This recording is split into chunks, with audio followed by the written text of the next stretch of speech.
Il y a 5-6 ans, on avait évoqué les 10 pistes ou les 7 pistes qui qui seraient des leviers d'attractivité pour la recherche clinique en France. Et il y avait le modèle anglais, où ils avaient perdu beaucoup je dirais, de rang en Europe sur la recherche clinique, parce qu'ils avaient complexifié la partie contractualisation avec les médecins. Non seulement il y a les autorisations réglementaires des recherches, mais finalement le délai entre le moment où on a un projet qui est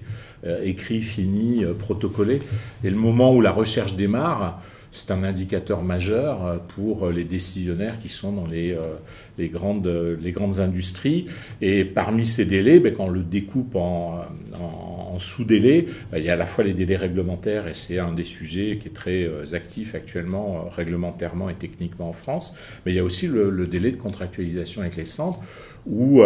on était dans une situation auparavant où il pouvait y avoir autant de contrats qu'il y avait d'hôpitaux, et qu'il y avait de médecins dans l'hôpital. C'est-à-dire que chacun demandait un contrat spécifique en faisant changer les lignes. Donc on a pris l'exemple anglais qui a édicté, voilà, un template, un modèle de contrat qui est conforme à la législation, qui respecte les droits des personnes et tous les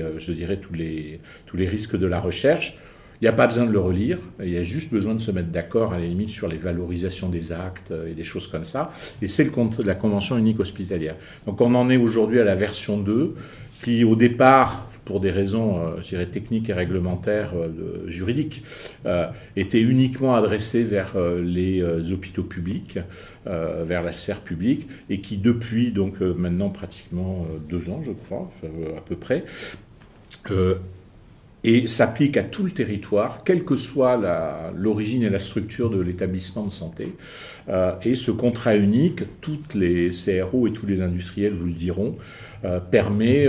là où il y avait parfois 6 mois, 8 mois pour signer juste un contrat avec un centre, aujourd'hui on est sur des délais qui sont plutôt proches de 15 jours, 3 semaines, en sachant qu'avant, il y a une négociation effectivement pour que le contrat